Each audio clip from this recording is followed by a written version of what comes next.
సదా నింబవృక్షస్య మూలాధివాసాత్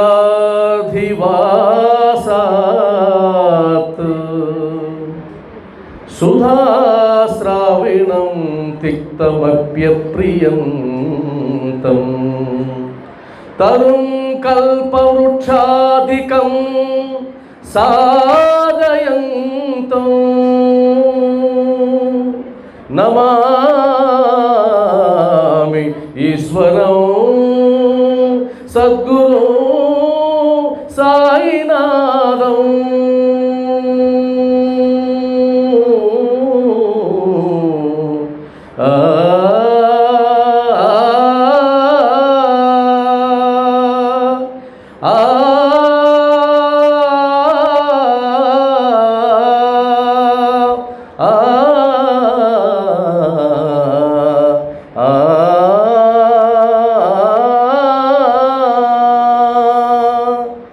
శ్రీ సచ్చిదానంద సమర్థ సద్గురు సాయినాథ్ మహారాజ్ కీ జై. సాయి బంధువులారా, నన్ను పరిచయం చేసేటప్పుడు నేను టీచర్ని అని చెప్పాను. టీచర్కి ఉన్న ఒక మైనస్ పాయింట్ ఏంటంటే ఎదురుగా కూర్చున్న వాళ్ళు మాట్లాడితే పాఠం చెప్పలేడు. ఇది ఒక పెద్ద మైనస్, బలహీనత. కాబట్టి నా సత్సంగం ఎంతవరకు ఉంటుందో తెలియదు, ఎందుకంటే టైం మారిపోయింది ఇక్కడ కరెంట్ కోత వల్ల. అయితే బాబావారు ఒక సందర్భంలో ఒక ప్రమాణం ఇచ్చారు. అదేంటంటే, ఒక భక్తుడి దగ్గర ఉపవాసాన్ని భగ్నం చేయడానికి ఆయన ప్రయత్నం చేసి భోంచేసి రమ్మన్నప్పుడు, బాబా ఆరతి కానివ్వండి తర్వాత భోంచేస్తానంటే, ఆగుతుందో లేరా ఆరతి, నువ్వు వెళ్ళి భోంచేసిరా అంటాడు. కానీ మనకు కనుక ఆరతి ఒక అరగంట పోస్ట్ పోన్ చేశామంటే అదేదో పెద్ద అపచారంగా భావిస్తాం. వాస్తవానికి అపచారం ఏం లేదు. బాబా సేవా కార్యక్రమంలో భాగంగా అది 10 నిమిషాలు లేట్ అయితే ఆయన ఏమో నొచ్చుకోడు. ఎందుకంటే ఆయనకి రోజు 4 హారతులు విని విని తల బొప్పి కొట్టి ఉంటుంది. ఎందుకంటే మనం పాడం కదా, రికార్డే కదా పెడతాం. ఎన్నిసార్లు వింటాడు ఆ రికార్డు, అదేనా మారుస్తాం, అది కూడా మార్చాం. ఒకే రికార్డు. అందువల్ల నన్ను తప్పుగా అర్థం చేసుకోవద్దు. నా సత్సంగం అంతా కూడా వ్యతిరేక ధోరణిలో ఉంటుంది. ఎందుకు అంటే ఇక్కడ 2 విషయాలు. ఒకటి బాబావారు, 2 భక్తులు. శ్రద్ధ పెట్టండి దయచేసి. బాబావారు, భక్తులు. ఇక్కడ ఎవరి పని వాళ్ళు చేయాలి. బాబావారు తన పని తాను చేయాలి, ఆ పని ఏంటో చెప్తాము. భక్తులు తమ పని తాను చేయాలి. మరి ఈ ఇద్దరిలో ఏ ఒక్కరు మిస్ అయినా సాయి తత్వం మిస్ అయిపోతుంది. ఉదాహరణకి నేను భక్తుణ్ణి అనుకున్నాను అనుకోండి, నేను సాయి భక్తుణ్ణి అని అనుకోవాలి అంటే వాస్తవానికి సాయి భక్తునికి ఏ లక్షణాలు ఉండాలో అవి నాలో ఉండాలి. అలా లేకుండా నేను వెళ్ళి బాబా దగ్గరికి వెళ్ళి నమస్కారం చేసినప్పుడు నాలో ఉన్న దొంగతనాన్ని, కపటత్వాన్ని, నాటకాన్ని ఆయన పసిగడతాడు. ఆయన పసిగట్టే శక్తి కలిగిన వాడు. మరి నేనేమో చాలా నిజాయితీగా ఉన్నాను, భక్తితో ఉన్నాను అంటే, ఒకవేళ ఆయన కరుణించలేదు అంటే ప్రశ్నించే అధికారం నాకు కూడా ఉంటుంది. అలా ప్రశ్నించే వాళ్ళు చాలామంది మనలోనే ఉన్నారు. ఎందుకు నాకు అనుగ్రహం ఇవ్వవు? అంతే కదా. ఎవరు కూడా ఇక్కడ భిక్షగాలుగా ఉండాలని నేను కోరుకోను. భిక్షగాళ్ళుగా ఎవరు ఉండాలని కోరుకోను. నేనైతే కోరుకోను. ఇది నా పర్సనల్ ఫిలాసఫీ. ఎందుకంటే భిక్షగాడికి ఒక మైనస్ పాయింట్ ఉంటుంది. ఉదాహరణకి గుడి ముందు ఎవరైనా భిక్షగాడు ఉన్నాడు అనుకోండి, అయ్యా ధర్మం చేయండి అంటే వాడి వైపు నువ్వు చూసి ధర్మం చేయడం, ధర్మం చేయకపోవడం అనే ఆప్షన్లు నీకు ఉంటాయి. నీ ఇష్టం, చేయొచ్చు చేయకపోవచ్చు. వాడు మిమ్మల్ని దబాయించి అడగలేడు, ఎందుకు చేయవు అనలేడు. అది భిక్షగాడి యొక్క లక్షణం. అదే ఒక కూలివాడు ఉదయం నుంచి సాయంత్రం దాకా మీ ఇంట్లో పనిచేసి సాయంత్రం నా డబ్బులు ఇవ్వండి అంటే అప్పుడు మీకు ఆప్షన్ లేదు. నా ఇష్టం అండి, ఇస్తే ఇస్తాను లేకపోతే లేదు, కుదరదు. వాడు పనిచేశాడు కాబట్టి నీకు ఇవ్వాల్సిందే. కాబట్టి బాబా దగ్గర భిక్షగాడిగా మారినట్లయితే ఆయనకు ఆప్షన్ ఉంది. ఆయన ఇష్టం ఇవ్వచ్చు, ఇవ్వకపోవచ్చు. కానీ ఒక కూలివాడిగా, ఆయన సేవకుడుగా, ఆయన భక్తుడిగా నువ్వేం చెప్పావో అది నేను చేస్తాను, నీ పని ఏంటో నేను నిర్వర్తిస్తాను, నాకెందుకు ఇవ్వవు అని అడిగేటువంటి హక్కు మనకుంటుంది. కాబట్టి ఇప్పుడు భిక్షగాలుగా మారదామా? లేదు, ఆయన దగ్గర నుంచి అనుగ్రహాన్ని పొందగలిగినటువంటి అర్హతని సాధించి అప్పుడెళ్ళి మనం ధైర్యంగా ఆయన ముందు నిలబడదామా? ఎందుకంటే నేనుండగా నీకు భయం ఎలా అన్నాడు కదా, మరి నువ్వుంటే నాకెందుకు భయం? నీ దగ్గర నాకెందుకు భయం? నాకు అవసరం లేదు. అందువల్ల ఇప్పుడు నేను మాట్లాడేటువంటి మాటలు మనలో ఉన్న లోపాలని ఏదైనా సరిచేసుకునే అవకాశం ఉందేమో అనేటువంటి కోణంలో నేను మాట్లాడతాను. అబ్బా సాయి భక్తులు బ్రహ్మాండం అండి, సాయిబాబా బ్రహ్మాండం అండి, ఇవద్దు. వీటి వల్ల ప్రయోజనం లేదు. మనం ఒక అరగంట కూర్చున్నాము అంటే కనుక ఆ అరగంటలో ఏదో ఒకటి జరగాలి. ఆ జరగాల్సింది ఏదో మనం మాట్లాడుకుందాం. నేను కొన్ని ప్రశ్నలు మిమ్మల్ని వేయాలి. ఏకాదశి సూత్రాలు అందరికీ తెలుసు, కొంతమంది అప్పచెప్పేస్తారు బట్టి. వాటిని నేను కూడా మీ ముందు ఉంచుతాను, ఒకసారి గుర్తు చేస్తాను. షిరిడీ ప్రవేశమే సర్వ దుఃఖ పరిహారం. నిజమా కాదా? నిజమా? మరి నా దగ్గరికి వచ్చిన వాళ్ళలో చాలామంది మేము 10 సార్లు వెళ్ళామండి షిరిడీకి, 12 సార్లు వెళ్ళాము, 10 ఏళ్ళ నుంచి వెళ్తున్నాం, నాకు ఇంకా దుఃఖం పోలేదంటున్నారే. వారు చెప్పేది అబద్ధమా? వారు అబద్ధం చెప్తున్నారా? అంటే సాయి భక్తులు ఎవరికి దుఃఖం లేదా అండి? ఉందా లేదా?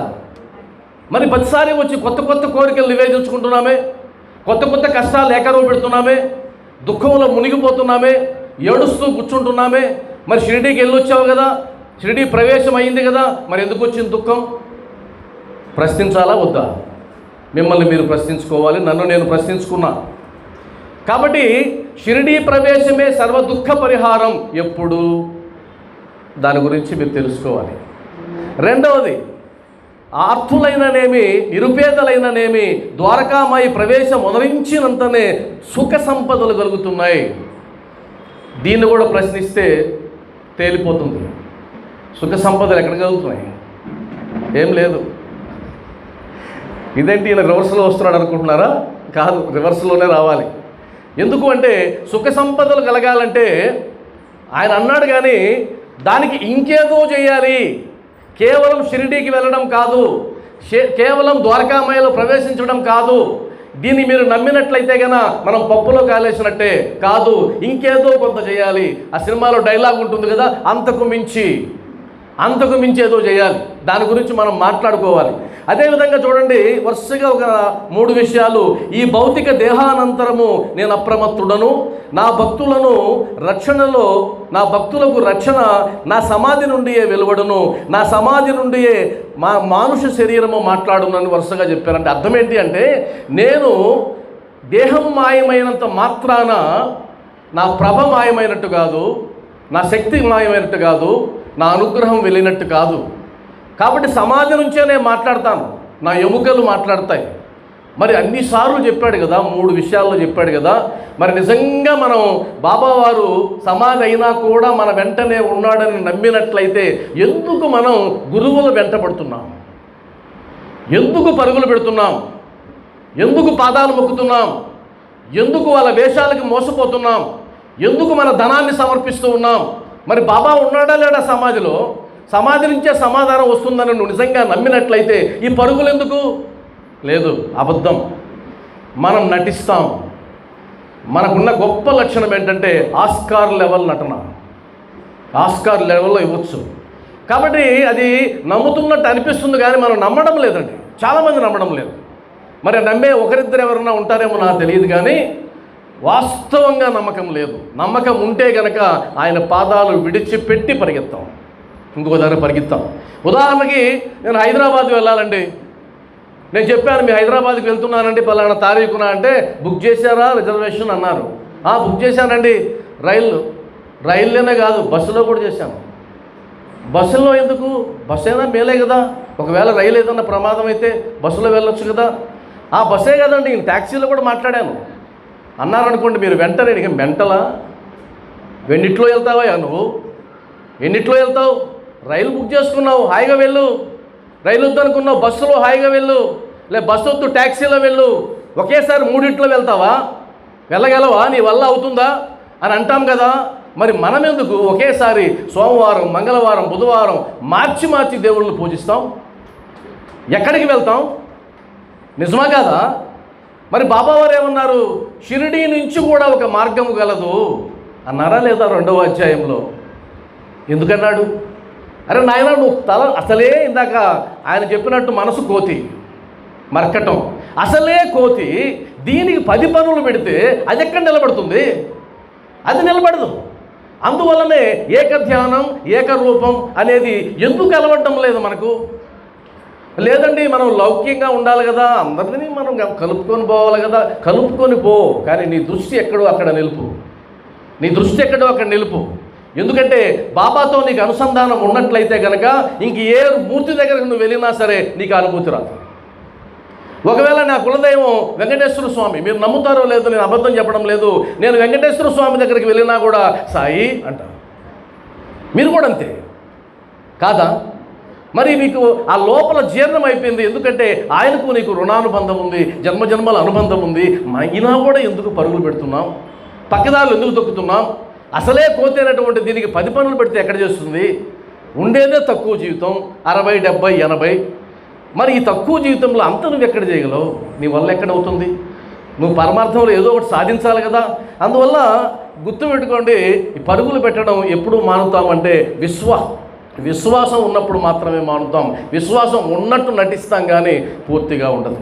నాతో ఒక ఆమె బాధలు చెప్పుకుంటూ సాయి భక్తురాలు ఏడుస్తుంది, బాగా కన్నీరు కారుస్తూ ఉంది. నేను అడిగాను, అమ్మ మీరు బాబా భక్తులా? అవునండి సాయిరామ్. మరి నా ముందు ఏడ్చారు కదా, మీరు ఎప్పుడన్నా బాబా ముందు ఏడ్చారా? మీ ఇంట్లో బాబా లేడా? పటం లేదా? నీ పూజ గది ముందు కూర్చొని నువ్వు ఎప్పుడైనా నా దగ్గర ఏడ్చినట్టు ఏడ్చావా? ఏడవలేదండి. ఎందుకు ఏడవలేదు తెలుసా? ఆయన వింటాడో లేదో నీకు డౌట్. నా దగ్గర ఎందుకు ఏడ్చావో తెలుసా? నేను వింటానని తెలుసు. నిజమే కదా? అందువల్ల ఈ నటన నుంచి మనం పక్కకు వచ్చినట్లయితే కొద్దిగానైనా మనం ఉపయోగపడే మార్గంలో వెళ్తాం. లేదంటే మనల్ని మనం కప్పిపుచ్చుకొని, మనల్ని మనం హాయిగా మోసం చేసుకొని, మనం అద్భుతమైనటువంటి మార్గంలో ఉన్నామని నమ్మక ద్రోహం మనకు మనమే చేసుకుంటాం. ఆయన యొక్క పూర్తి అనుగ్రహాన్ని పొందే అవకాశాన్ని పోగొట్టుకుంటాం. మరి ఎలా వస్తుందో నీకు తెలియంది కాదు. నేను సచ్చరిత్రల విషయాలు నీకేం చెప్పను. ఎందుకంటే ఇక్కడ ఉన్న వాళ్ళందరూ సచ్చరిత్రను అనేక సార్లు పారాయణ చేసిన వాళ్ళే. అందులో ఏ లీల చెప్పినా అది ఎక్కడుందో చెప్పగలిగిన వాళ్ళే. కాబట్టి మీ జోలికి నేను రాను. ఆ విషయంలో నాకేం సందేహం కూడా లేదు. కానీ ఆ సచ్చరిత్ర కానీ సాయిబాబాను కానీ పట్టుకోవడం ఎలా, ఆ పట్టుకున్నది తెలిసేది ఎలా అనేది మాత్రం మనం మాట్లాడుకుంటే ఉపయోగపడుతుందని నా ఉద్దేశం. నన్ను ఆశ్రయించిన వారిని, శరణుదొచ్చిన వారిని రక్షించుటయే నా కర్తవ్యం. ఆయన పని ఆయన చేస్తున్నారు. మరి ఇది నిజమా అని మళ్ళా ప్రశ్నిస్తానని మిమ్మల్ని. ఈరోజంతా ప్రశ్నలమయం, సమాధానాలు మీరు వెతుక్కోవాలి. నన్ను ఆశ్రయించిన వారిని, శరణుదొచ్చిన వారిని రక్షించుటయే నా కర్తవ్యం అన్నాడు కదా. మరి మనం ఆశ్రయించాం కదా, శరణుదొచ్చాం కదా, కాబట్టి మనం రక్షించాల్సిన బాధ్యత ఎవరిది? ఆయనదే కదా. అయినా కూడా కష్టాలు ఉన్నాయంటే ఆయన రక్షించడం లేదని అర్థం. ఆయన ఎందుకు రక్షించడం లేదంటే నువ్వు శరణుదొచ్చడంలో ఎక్కడో లోపం ఉంది, నువ్వు ఆశ్రయించడంలో ఎక్కడో లోపం ఉంది. ఎందుకంటే ఆయన భగవత్ స్వరూపం కాబట్టి ఆయనలో లోపాలు వెతికేటువంటి శక్తి సామర్థ్యాలు మనకు లేవు. మనం వెతకదలుచుకుంటే లోపాలు ఎక్కడన్నా మన లోపాల నుంచే ఉన్నాయి. వీటిని సరిదిద్దుకుంటే కన్నా ఆయన ఇచ్చిన హామీ 100% నిజం. కానీ సరిదిద్దుకుంటున్నామా లేదనే సమస్య. శరణుదొచ్చడం అంటే, ఆశ్రయించడం అంటే పుండరీకాలు పెట్టుకొని, గంధం పొట్టు పెట్టుకొని, వైట్ అండ్ వైట్ వేసుకొని ఆయనకి ఆర్తలు పాడుతూ పారాయణ చేస్తూ ఇదేనా అనుకుంటే కనుక అది కాదు. అది మాత్రమే కాదు. అది కాదని కూడా అనడానికి అర్హత లేదు. అది మాత్రమే కాదు.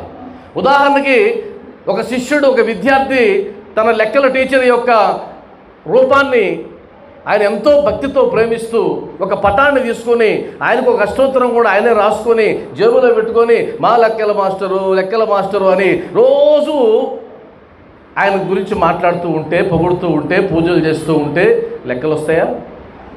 పాస్ అవుతాడా?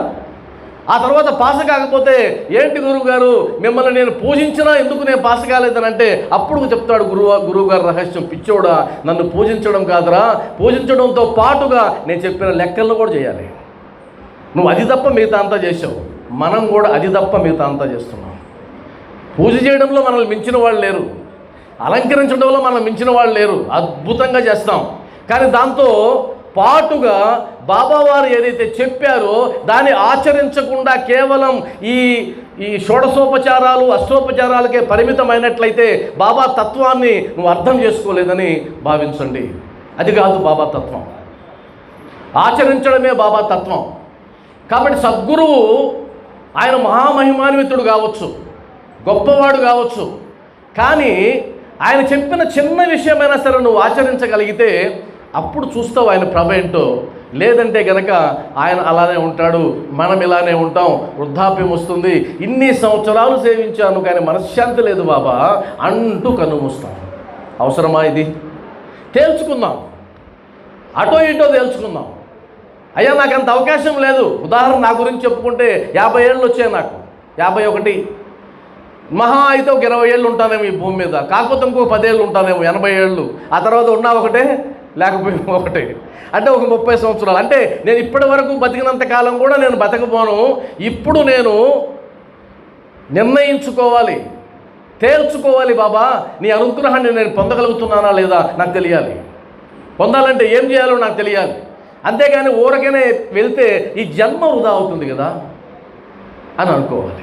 అర్థమైంది కదా? ఈ విధంగా నేను ఎందుకు చెప్పానంటే 1, 2 చాలా ఉన్నాయి, వాటి గురించి నేను మాట్లాడడంలే.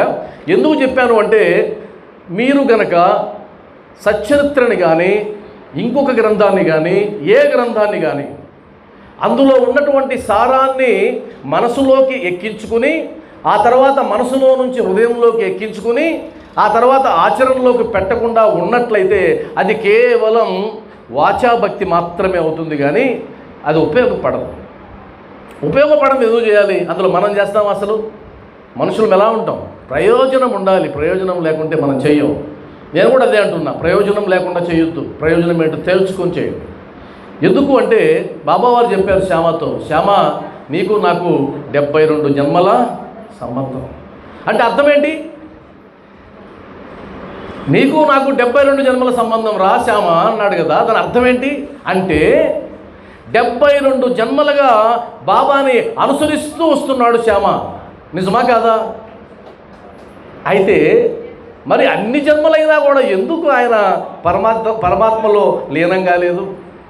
ఎందుకు ఐక్యం కాలేదు?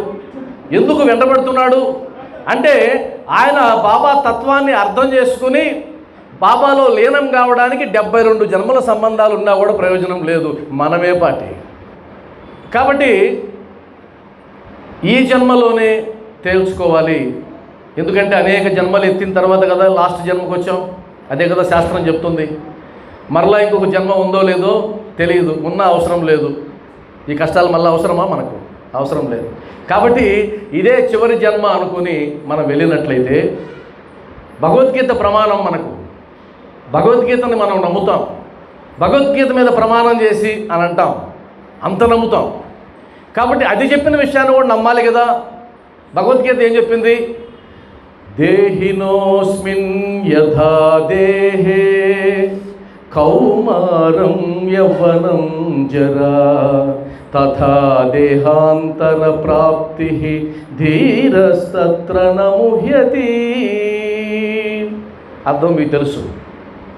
మనకు బాల్యము, యవ్వనము, వార్ధక్యం ఎలా ఉన్నాయో ఈ దేహం పోయిన తర్వాత కూడా మరలా ఇంకొక దేహం వస్తుంది. దిగులు పడాల్సిన అవసరం లేదు. జాతస్య హి ధ్రువో మృత్యుః ధ్రువం జన్మ మృతస్య చ తస్మాదపరిహార్యేర్థే నత్వం శోచితుమర్హసి.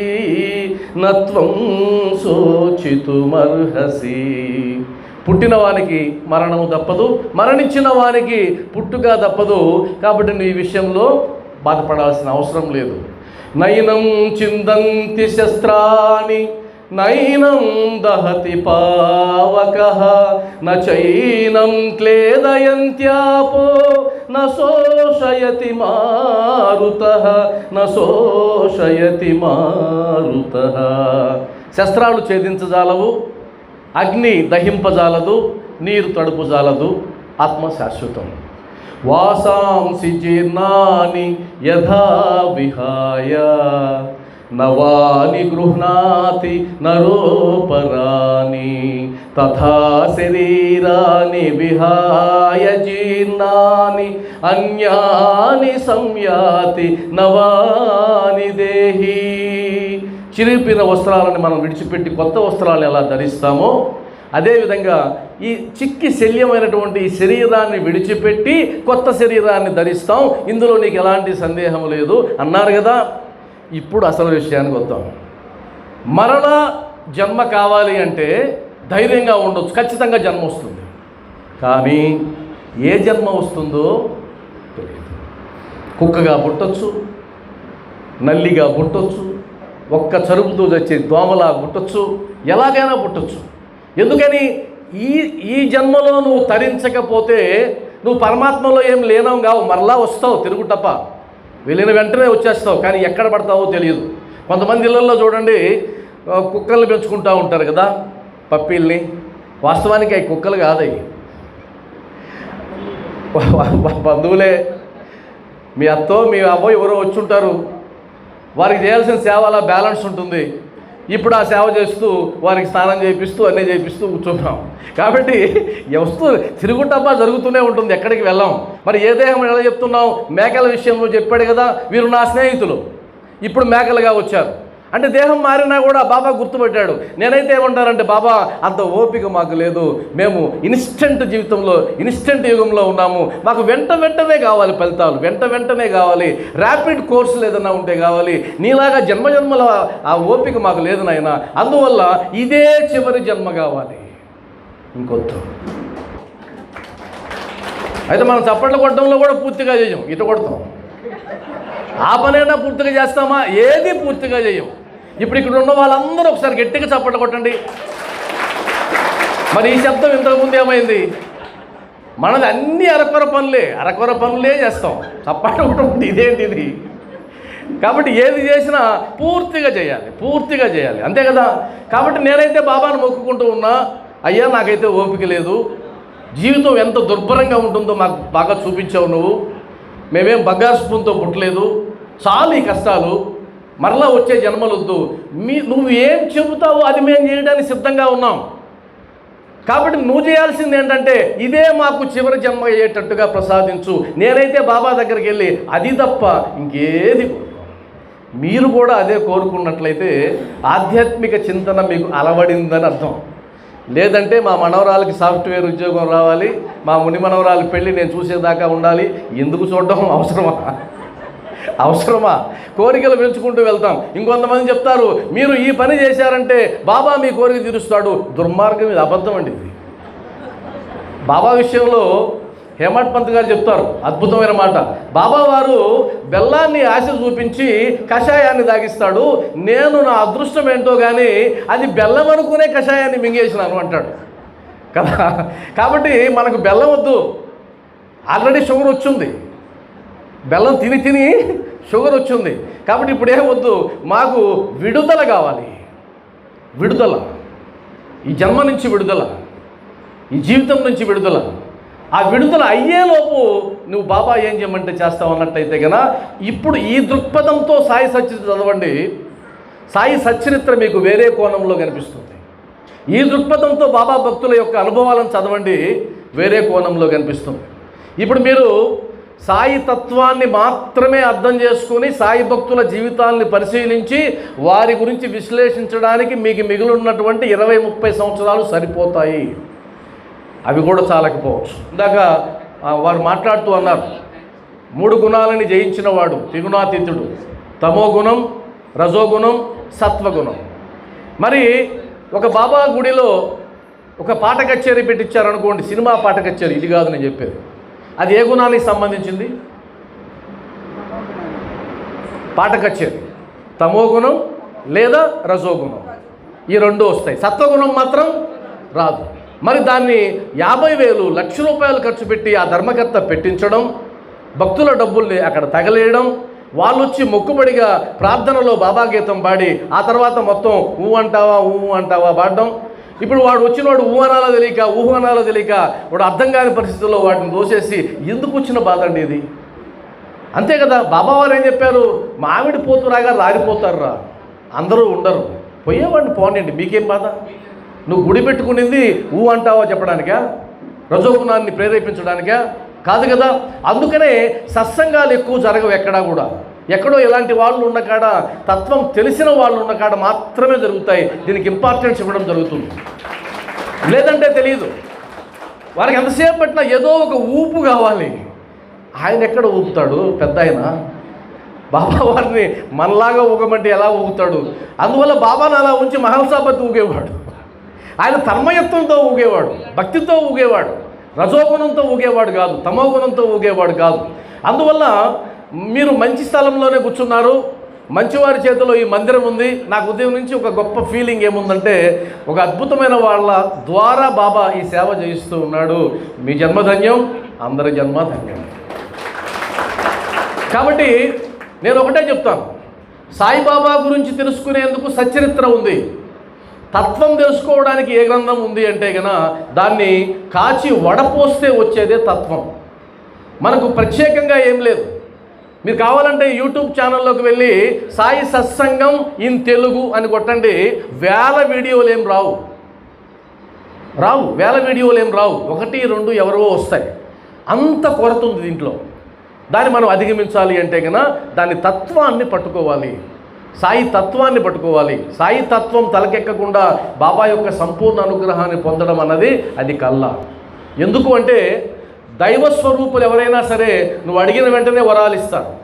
మహాశివుడి గురించి తెలిసిందే కదా, ఆయన ఎంతమందికి ఎన్ని వరాలు ఇచ్చి పరుగులు పెట్టాడు పాపం, అవునా కదా. వీడికి ఇవ్వాలా ఇవ్వవద్దా కుదరదు, భక్తుడు కోరాడు ఇచ్చేయాలి.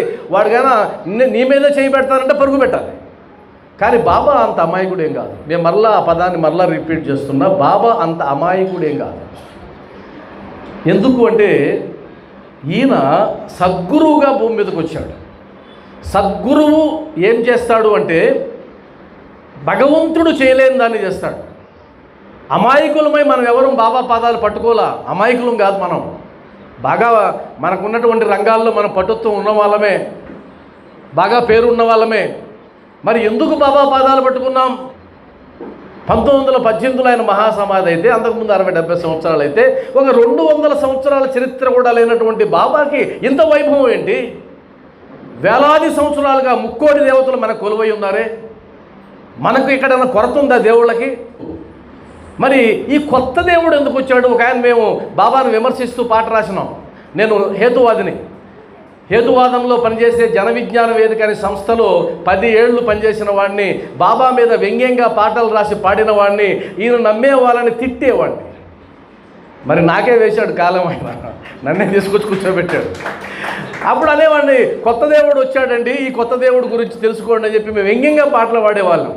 మరి ఎందుకు ఆ ప్రభ వచ్చింది అనేది తెలుసుకోకుండా నేను చాలామందిని అడిగినాను. డైరెక్ట్గా మైక్ పెట్టి వాళ్ళ ముందు ఎందుకు బాబాని కొలుస్తున్నారని అడిగాను. ఎందుకంటే ఆయన గొప్ప దేవుడు అండి, అది తెలుసు. ఇంకేమన్నా ఉందా? ఎవరు అందరూ కొలుస్తారంటే నేను కూడా కొలుస్తానండి. కాదు, మీరు చెప్పండి. నేను మీకు ఓపెన్ ప్రశ్న వేస్తున్నాను. ఎవరైనా అక్కడి నుంచి చెప్పండి, బాబాని ఎందుకు పూజిస్తున్నారు? నాకు ఒకే ఒక వాక్యంలో సమాధానం కావాలి. ఏం లేదమ్మా, ఏదైనా చెప్పండి, మీకు మనసుకి ఏది వస్తే చెప్పండి. ఈసారి నేను వచ్చినప్పుడు ఎప్పుడు ముందు కూర్చోకూడదు.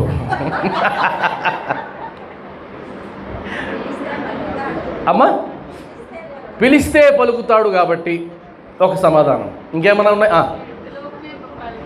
అమ్మా, పిలవకనే పలుకుతాడు కాబట్టి ఇది ఇంకా బాగుంది. ఓకే సంతోషం. మనకు సింగిల్ వాక్యం చాలు. ఇప్పుడు పిలిస్తే పలుకుతాడు ఒక భావన, పిలవకపోయినా పలుకుతాడు ఇది ఇంకొక భావన. ఇంకా అమ్మా, జ్ఞానాన్ని ఇస్తాడు. మీరేమనుకోవద్దండి అడిగినందుకు. జ్ఞానాన్ని ఇస్తాడు, జ్ఞానాన్ని ఇచ్చేవాడు. సత్సంగం అంటేనే ఇంటరాక్షన్ ఉండాలి. ఎవరో ఒకరు గొప్పగా చెప్తూ వాడు వినడం అనేది సత్సంగం కాదు. అసలు దాని పదానికి అర్థమైన ఇంటరాక్షన్ ఉండాలి. సరే, చాలా సమాధానాలు ఉన్నాయి, కానీ శాస్త్రం ఏం చెప్తుందో పరిశీలిద్దాం. పార్వతీదేవి పరమేశ్వరుని అడుగుతుందట. ఏమని అడుగుతుందంటే, నాథ, ఈ మానవులు వారి కర్మచక్రానికి బంధమైపోవాల్సిందేనా? వాళ్ళ రాతలో ఏముంటే అది జరిగి అనుభవించి తీరవలసిందేనా? వారికి ఇంకొక ఉపాయం లేదా అని అడిగితే అప్పుడు పరమశివుడు చెప్పినటువంటిది మనకు ప్రామాణికం. వారి రాతని మార్చేటువంటి శక్తి దైవాలైన మాకు కూడా లేదు, కానీ ఒక్కరికి మాత్రమే ఉంది. అది ఎవరు అంటే సద్గురువు. కాబట్టి ఎందుకు పూజిస్తున్నాం బాబాని అంటే, నా రాత ఏదైతే ఉందో అది నాకు తెలియదు. నాకేం తెలుసు? నాకు గతించిన జీవితం తెలుసు, ఇప్పుడు జరుగుతున్నది తెలుసు, పక్క క్షణంలో ఏం జరుగుతుందో నాకు తెలియదు, పక్క క్షణంలో ఏముందో నాకు తెలియదు, వచ్చే జన్మలో ఏముందో నాకు తెలియదు. అంటే నాకు తెలియంది ఏమిటి అంటే నా భవిష్యత్తు. నా భవిష్యత్తు నాకు తెలియదు కాబట్టి ఆ భవిష్యత్తు తెలిసిన వాడి పాదాల దగ్గర నేను ఉన్నట్లయితే నేను సురక్షితంగా ఉంటాను. అది ఒక భావన. రెండవది, నా రాత. మీకు తెలుసు కదా, కర్మలు 3 రకాలు: సంచిత కర్మలు, ప్రారబ్ధ కర్మలు, అగామి కర్మలు. అగామి కర్మలు అంటే ఇప్పుడు మనం చేస్తున్నటువంటి పాపపుణ్యాల చిట్టా. అది మార్చుకోవడానికి పనికొస్తుంది భవిష్యత్తులో, ఇప్పుడు పనికిరాదు. అది నువ్వు దాచుకుంటూ ఉన్నావు, 5 years అగ్రిమెంట్ అనుకోండి బ్యాంకులో, ఇప్పుడు పడితే అప్పుడు తీసుకోవడానికి కుదరదు. అయ్యా అగ్రిమెంట్ అయిన తర్వాత డబ్బులు ఇస్తూ ఉంటారు. అది అగామి కర్మలు. నువ్వు పెట్టుకోవచ్చు, తీసుకోవచ్చు. సంచిత కర్మలు అంటే గత జన్మల తాలూకా సంస్కారాల వల్ల, వాసనల వల్ల మనం చేసినటువంటి పాపపుణ్యాల చిట్ట అక్కడ పేరుకుపోయి ఉంది, బ్యాంక్ ఉంది అక్కడ. అది సంచిత కర్మ. ఆ కర్మలో నుంచి ఒక పాపం రిలీజ్ అయ్యింది అంటే గన నేను ఏదో ఒక శిక్ష అనుభవిస్తాను.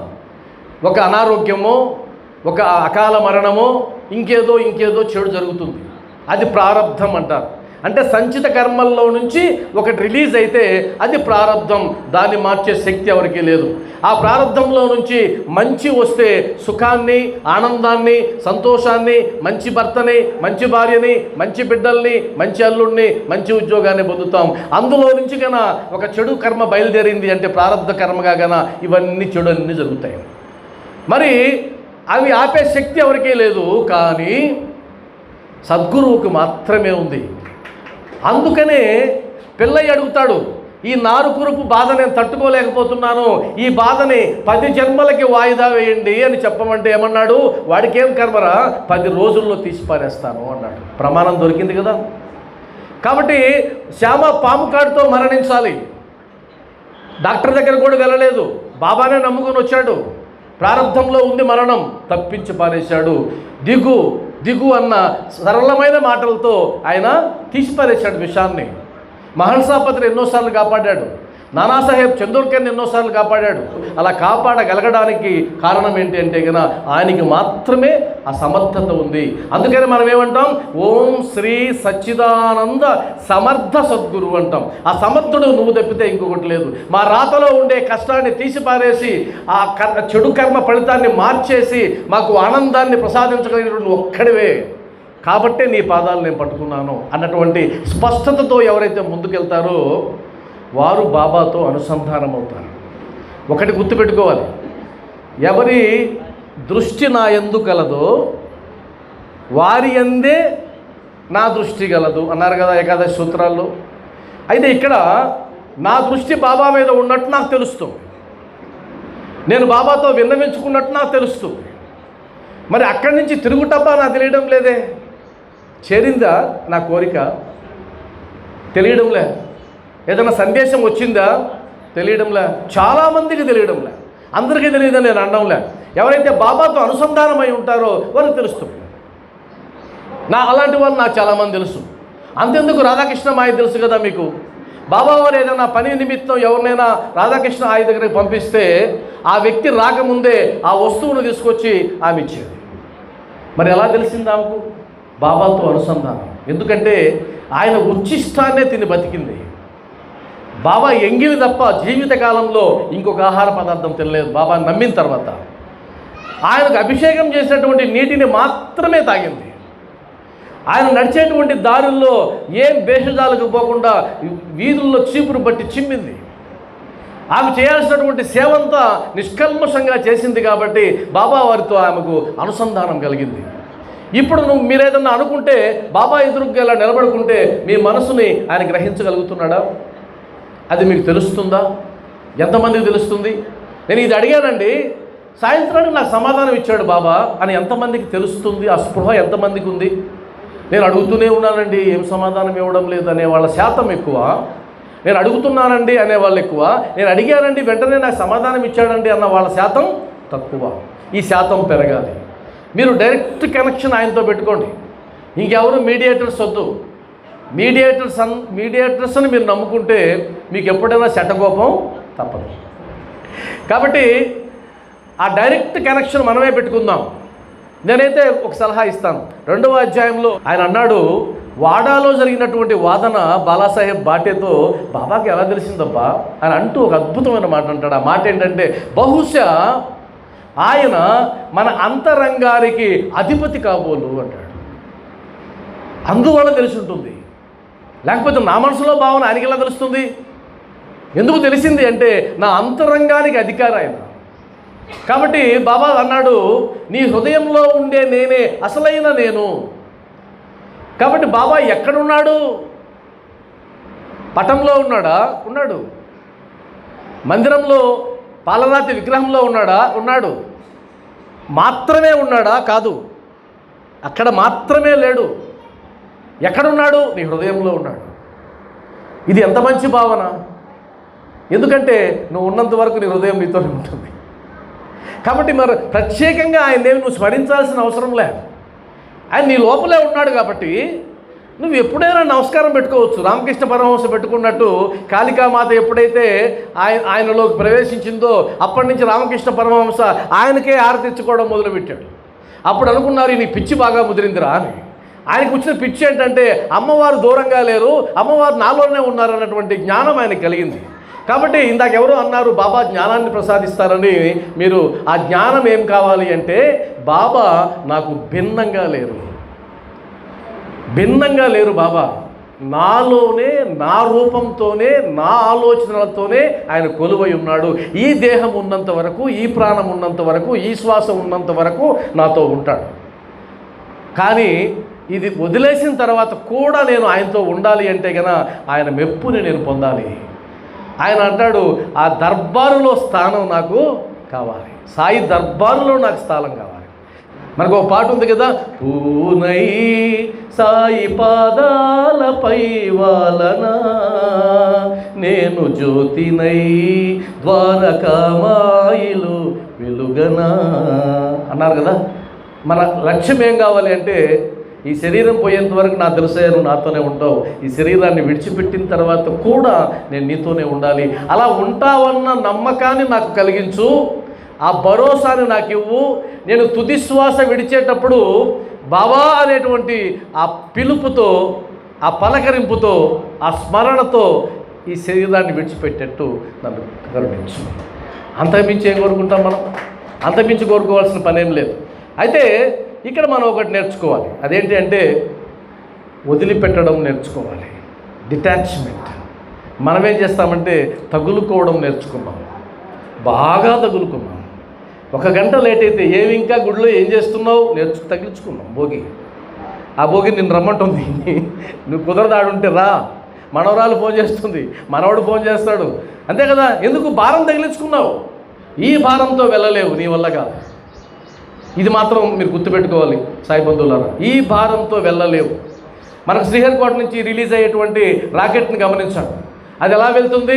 పెద్ద టన్నుల బరువుతో మొదలవుతుంది ప్రయాణం. వెళ్ళే కొద్దీ ఒక్కొక్కటి విడిపోతూ చివరి కక్షకు వెళ్ళేసరికి ఉపగ్రహం మాత్రమే మిగులుతుంది. అది ఇంకా కిందకు వచ్చే అవకాశం లేదు, దానికి ఇంధనం కూడా అవసరం లేదు, అది తిరుగుతూనే ఉంటుంది కక్షలో. మన మోక్షం కూడా అదే, మన ముక్తి కూడా అదే. మనకు ముక్తి రావాలంటే మనమేమి యజ్ఞాలు యాగాలు చేయాల్సిన పనిలా, సాయి బంధువుల్లాగా హోమాలు చేయాల్సిన పనిలా.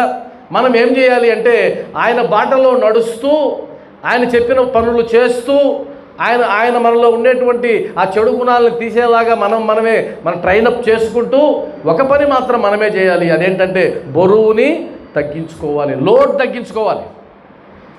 చాలామందికి ఈ టెక్నిక్ తెలియదు. ఇందాక ఎవరో మాట్లాడుతూ అన్నారు, ఆయన నిరాడంబరంగా ఉన్నాడు. ఎప్పటి వరకు ఉన్నాడు?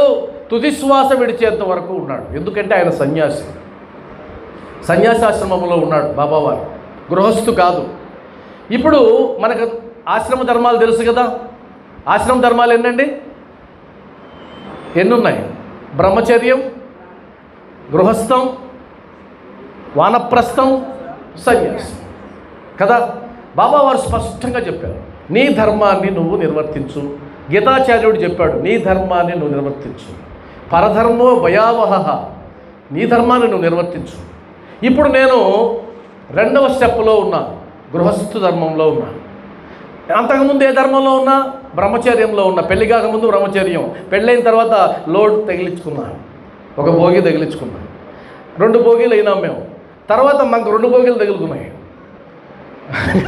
4 భోగిలు రన్ అవుతున్నాయి. ఇప్పుడు ఇంకొక చిన్న భోగి తగులుకోబోతుంది 2-3 నెలల్లో.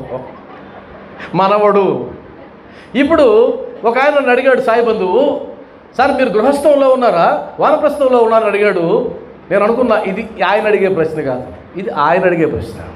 ఏమరా నువ్వు నిధులు చెప్తావు కదా అందరి దగ్గరికి వెళ్ళి, సత్సంగాల్లో భలే భలే నిధులు చెప్తావు కదా, ఇప్పుడు నీ దగ్గరకు వచ్చింది పాయింట్. ఇప్పుడు నువ్వు లోడు వదులుకుంటావా వదులుకోవా? ఇప్పుడు నేనేం చేయాలి? నాకు 2 కొడుకులు, పెద్ద కొడుకు ఈ మధ్యన పెళ్లి చేశాను, ఆ అమ్మాయి 7 నెలల గర్భంతో ఉంది. పెళ్ళైన వెంటనే వాళ్ళిద్దరినీ కూర్చోబెట్టి మేము చెప్పాల్సిన మాటలు చెప్పేశాము. మా బాధ్యత అయిపోయింది, మీ జీవితం మీది, మీరు కొనే ఆస్తులు మీవి, నాకేం సంబంధం లేదు, మీరు మమ్మల్ని సాకాల్సిన పని కూడా లేదు. ఎందుకంటే అదేమి చట్టబద్ధమైంది ఏం కాదు. అమ్మని చూడకపోతే జైల్లో పెట్ట కుదరదు, అది వాడి కర్మ, వాడు చూస్తాడు లేకపోతే లేదు, అది చట్టబద్ధం కూడా కాదు. అందువల్ల కోడళ్ళకి చెప్పేశాం, నువ్వే పెద్ద, ఇంకా ఈమె తాళాలు గుత్తి ఎక్కడికి వెళ్తుంది? కోడల దగ్గర, అక్కడే కదా సమస్య వస్తుంది. ఈ గుత్తి ఇవ్వదు ఈమె, తాళాల గుత్తి ఇవ్వదు. తాళాల గుత్తి ఇవ్వకపోగా ఆ పక్క రోజు నుంచి కొడుకు కన్నా భార్య చేసినటువంటి వంట తింటే, చూసావా నా వంట చేదైపోయింది వాడికి, భార్య మాట వింటున్నాడు. ఎందుకు? నీకు ఇంకా తెలియలే జ్ఞానం, నువ్వు ఇంకా వదులుకోవడానికి సిద్ధపడలా. ఇంకా ఏంటి కొడుకు పెళ్లి చేసిన తర్వాత తన భర్త బాధ్యత ఆమెది, నీకెందుకు బాధ? ఇంతకుముందు నా కొడుకు బయటికి వెళ్తే ఫోన్ చేసేవాడిని, నాయనా బయలుదేరేవా 7 నెలలుగా నాకు ఆ టార్చర్ లేదు, నాకేం అవసరం, చూసుకోవాల్సిన వాడు ఉన్నాడు, నేను జస్ట్ గైడ్ చేస్తే చాలు. ఆ విధంగా రెండో కొడుకు ఉన్నాడు, వాడికి కూడా పెళ్లి చేశాను అనుకోండి, నేను వానప్రస్థంలోకి వస్తాను. వానప్రస్థంలోకి వచ్చానంటే గృహస్థ ధర్మం నాకు వర్తించదు. నేనేం చేయాలంటే దాన్ని వదులుకోవడానికి సిద్ధంగా ఉండాలి. వానప్రస్థం అంతా ఏం చేయాలంటే నా కొడుకును ట్రైనప్ చేయడం, ఒక తండ్రిలాగా మార్చడం, వాడికి దిగులు లేనటువంటి జీవితాన్ని ప్రసాదించడం. నాయనా నీ జీవితం నువ్వు జీవించు చెప్పేశాం, బాధ్యత అయిపోయింది. వానప్రస్థంలోకి వెళ్ళిన తర్వాత నాకెవరు దిక్కు అంటే భగవంతుడు ఒక్కటే దిక్కు, ఇంకెవరు దిక్కులేదు. నన్ను కాపాడేవాడు వాడే, నన్ను కరుణించేవాడు వాడే, ఇంకొక మాట లేదు. అప్పుడు నేను నా బిడ్డల కోసం చూడను, నాకు అన్నం పెట్టలేదు ఆశించను, నా రాతలో ఎలా ఉంటే అలా జరుగుతుంది, ఇబ్బంది ఏం లేదు. వానప్రస్థం అయిన తర్వాత సన్యాసాశ్రమంలో భార్య కూడా లేదు, ఒంటరిగా. సన్యాసాశ్రమంలో భార్య కూడా లేదు. ఎలా వచ్చామో అలా సిద్ధమైపోవాలి. ఒంటరిగా వచ్చాము, ఒంటరిగా వెళ్తాం, వేదాంతం వద్దు, ప్రాక్టికల్గా చెయ్యి. నీకు 60-70 ఏళ్ళు దాటాయా, ఎక్కడికి వచ్చినట్టు అర్థం. రిటైర్మెంట్ ఇచ్చేసింది కదా గవర్నమెంట్, మాకు 2 ఏళ్ళు పెంచింది అనుకోండి, రిటైర్మెంట్ 2 ఏళ్ళు సడలించారు. రిటైర్మెంట్ అయినావంటే అర్థం ఏంటంటే వానప్రస్థం దాటేసావు. ఇప్పుడు నువ్వేం చేయాలి? సింగిల్, ఎలా వచ్చావో అలా. ఎంతమందికి సాధ్యమవుతుందండి ఇది? సాధ్యమవుతుంది అందరికీ? కష్టమవుతుందా లేదా? అక్కడే మన కష్టాలు మొదలవుతున్నాయి. వర్ణాశ్రమ ధర్మాలని విడిచిపెట్టడం వల్లనే మనకి లేనిపోని టెన్షన్స్ అంతా పెట్టుకొని అన్ని పాత్రలు నేనే చేసేయాలి, మొత్తం నాకు అనుసంధానంలో జరగాలి అనేటువంటి ఒక తాపత్రయం ఉంది కదా, దాన్ని విడిచిపెట్టాలి. విడిచిపెట్టినట్లయితే బాబా మార్గం ఏంటో సుగమంగా తెలుస్తుంది. అందువల్ల మనం ఒకటే గుర్తుపెట్టుకోవాలి, ఆత్మవిమర్శ చేసుకుంటూ సాయి మార్గంలో ప్రయాణించండి. ఆత్మవిమర్శ చేసుకుంటూ రోజు పడుకునేటప్పుడు లెక్కలు చెప్పండి ఆయనకి. నిద్ర లేచిన వెంటనే అనుగ్రహాన్ని కోరండి. నిద్ర లేచిన వెంటనే బాబా ఇంకొక రోజు ఇచ్చావయ్యా నాకు, థ్యాంక్స్ చెప్పాలా వద్దా? థ్యాంక్స్. ఎందుకంటే చాలామంది లేలే, ఏకోజావు 4 గంటలకి టపా కట్టారు, నేను లేచా, ఆనందం. అవునా కదా, చాలామంది చెప్తారు కదా, రాత్రి భోజనం చేశాడండి, మాట్లాడుతూ ఉన్నాడండి, పడుకున్నాడండి, మళ్ళీ లేదండి. ఎంత గొప్పవాడే నువ్వు, నాకు ఇంకొక రోజు ఇచ్చావు, ఒక్కరోజే, మళ్ళీ 2వ రోజు నీకు సంబంధం లే, ఈ ఒక్కరోజే. ఆ ఒక్కరోజు కూడా సంబంధం లే వాస్తవానికి, సరే ఇచ్చాడు కదా. నిద్ర అంతా అయిన తర్వాత పడుకునే ముందు బాబా ఈరోజు నీ మార్గంలో ప్రయాణించానో లేదో తెలియదు, ప్రయాణించానని నేను అనుకుంటూ ఉన్నా, ఒకవేళ పొరపాటు చేసినట్లయితే నన్ను సక్రమమైన మార్గంలో నువ్వే నడపాలి, ఆ శక్తి నువ్వే ఇవ్వాలి, నాకు తెలియదు అని మరొక్కసారి థ్యాంక్స్ చెప్పి లెక్కలు అప్పచెప్పి ఉదయాన్నే ఇంకొకసారి నాకు అవకాశం ఇస్తే రేపు ఉదయాన్నే లేచి కూర్చుంటానని చెప్పి పడుకోండి. ఎందుకంటే వాస్తవానికి మనిషి ఆయుస్సు ఒక్కరోజే, 2వ రోజు మనకు తెలియదు. ఆ ఒక్కరోజే తెలియదు, ఇంక 2వ రోజు సంగతి ఏంటి?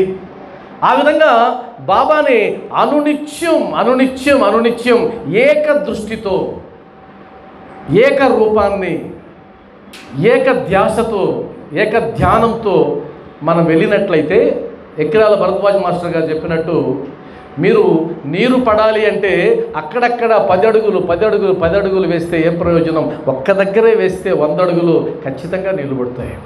కాబట్టి ఈ జన్మ తరించడానికి నీకేం వేల సంవత్సరాలు ఏం లేవు. ఆల్రెడీ ప్రయాణం బుక్ అయిపోయింది, పాస్పోర్ట్ రెడీ అయిపోయింది కదా. ఎప్పుడు పాస్పోర్ట్ రెడీ అయింది? మనకు పుట్టినప్పుడే రెడీ అయిపోయింది, డేట్ ఫిక్స్డ్. కానీ అది డేట్ ఏందో మనకు సస్పెన్స్లో పెట్టాడు దేవుడు. డేట్ ఫిక్స్ అయిపోయింది, ఇంకా నువ్వు మూటామూల్ని సర్దాలి, లగేజ్ రెడీ చేసుకోవాలి. షిరిడీకి వెళ్ళాలంటే వారం ముందు నుంచి మొదలు పెడతాం కదా, మరి షిరిడీ సాయి దగ్గరికే వెళ్ళాలంటే ఎన్ని రోజుల నుంచి మొదలు పెట్టాలి? బాగా మొదలు పెట్టండి, ప్యాకేజ్ చేయండి, అక్కడ లెక్కలు చెప్పుకోండి. నాయన నీ లెక్క నీది, అమ్మ నీ లెక్క నీది, నా ప్రయాణం నాది, నేను సిద్ధమవుతూ ఉన్నా. అందుకనే మా సైకాలజీలో ఏం చెప్తారంటే, నీ అంత్యకాలాన్ని నువ్వు స్మరిస్తూ ముందుకు వెళ్ళినట్లయితే ఎప్పుడూ ఆనందంగా ఉంటావు. అంత్యకాలాన్ని మనకందరికీ ఒక సెలబ్రేషన్ ఉంది కదా, మనకు పుట్టిన వెంటనే సెలబ్రేషన్ చేస్తారు, అప్పుడు కూడా సెలబ్రేషన్ చేస్తారు. అది అద్భుతమైన సెలబ్రేషన్. నాకు తెలిసి అంతకు మించిన పండగ ఇంకోటి ఉండదు. పెద్ద పండగ అది మనకు. అయితే మనకు ఆ స్పృహ ఉండదు. మా మిసెస్ అంటుంటుంది, ఏదైనా శవాలు పోతూ ఉంటే కదా, పాపం పాపం అక్కడ కాదు ఇక్కడ పెట్టాను పాపం. ఆయన తరించాడు, ఆయన తప్పించుకున్నాడు, హ్యాపీగా వెళ్ళిపోతున్నాడు. ఇప్పుడు పాపం ఎవరు? మనం పాపం. పాపులారా ఇంకా బతుకున్నారా, వెళ్ళండి అనేటట్టు కదా. కాబట్టి దానికి సిద్ధం అవ్వండి. ప్రతిరోజు మీ ముందు ఉంచుకోండి. మీ బాబా వారు చెప్తారు 4వ అధ్యాయంలో, ఆయన సాధకుడి వలె, ఆయన భగవంతుడు స్వరూపం అయినప్పటికీ కూడా సాధకుని వలె నటిస్తాడు. 4వ అధ్యాయంలో ఉంటుంది సాయిబాబా రూపురేఖలు అనే దాంట్లో. అదేవిధంగా ఆయన ఇవ్వగలిగిన వాడైనప్పటికీ కూడా ఎప్పుడూ అహంకారంతో ఉండడు, నమ్రతతోనే ఉంటాడు. ఆయన దగ్గర మనం ఆయన నేర్చుకోవాలి. అందరితో కలిసిమెలిసి ఉండాలి. నా స్థానం ఇది వద్దు, ఈ స్థానాలు మనకొద్దు, మన స్థానం ఒక్కటే సాయిధామం, అంతే, ఇంకొకటి లేదు. మళ్ళీ కైలాసం కూడా నేను అనడంలే, వైకుంఠం అని కూడా నేను అనడంలే. మనకు కొత్త పోర్ట్ఫోలియో కొత్తది వచ్చింది. అదేంటది? సాయిలోకం వచ్చింది, సాయిధామం వచ్చింది.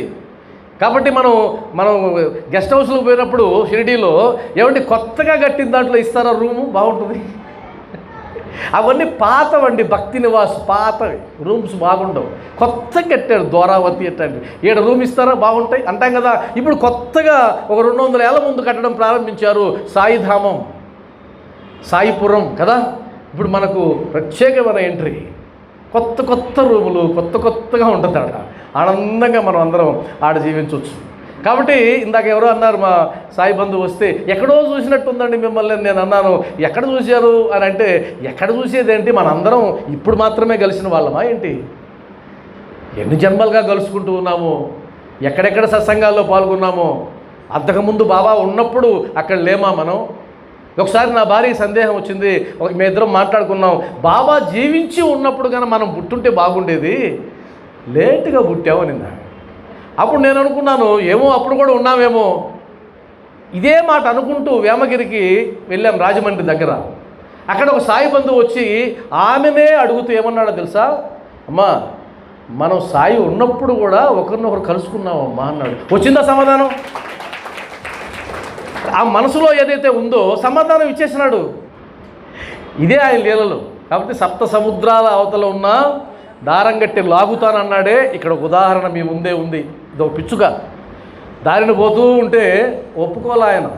ఈరోజు ఇక్కడ ఒక్క 2 నిమిషాలైనా సరే బాబా ముందు నిలబడి, ఆయన ముందు నిలబడి మీ మనసులో ఉండేటువంటి కోరిక, నేను చెప్పిన వాటి లేదని అయితే తీసుకోండి, లేదంటే మీ ఇష్టం, మనస్ఫూర్తిగా ఈరోజు ఆయనకి సబ్మిట్ అయిపోండి, సరెండర్ అయిపోండి. ఈరోజు సరెండర్ అయిపోతున్నా బాబా, రేపటి నుంచి నేను లేను, నేను అన్న పదాన్ని తీసి పరేసి నీలో ఐక్యం చేస్తున్నా. కాబట్టి రేపటి నుంచి నేను లేను, సరెండర్, పూర్తి సరెండర్ అవుతున్నా. కాబట్టి నా బాగోగులు, నా భవిష్యత్తు, నా కుటుంబ భవిష్యత్తు మొత్తం నీదే. నాకున్న సమయంలో నిన్ను స్మరించడం తప్ప ఇంకొక పని నాకు లేదు. అయితే గృహస్థు ధర్మంలో ఉన్నాను కాబట్టి నేను వ్యాపారం చేయాల్సిందే, డబ్బు సంపాదించాల్సిందే, పిల్లలకు పెళ్లి చేయాల్సిందే, కుటుంబ బాధ్యతలన్నీ నిర్వర్తించాల్సిందే. కానీ నాకున్న సమయంలో నేను నీ గురించే ఆలోచిస్తా, నువ్వు వెళ్ళమన్న బాటలో నడుస్తా. కాబట్టి నన్ను తరింపచేయి అని ఒక్కసారి మనం మనస్ఫూర్తిగా వేడుకొని ఇక్కడి నుంచి బయలుదేరాలని కోరుకుంటూ ఉన్నాను.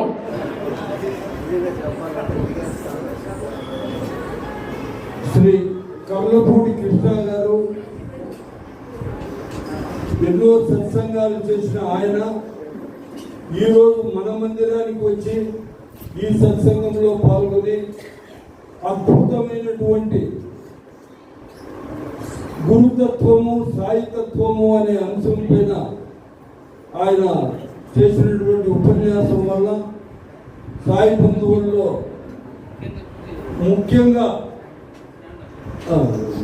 ముఖ్యంగా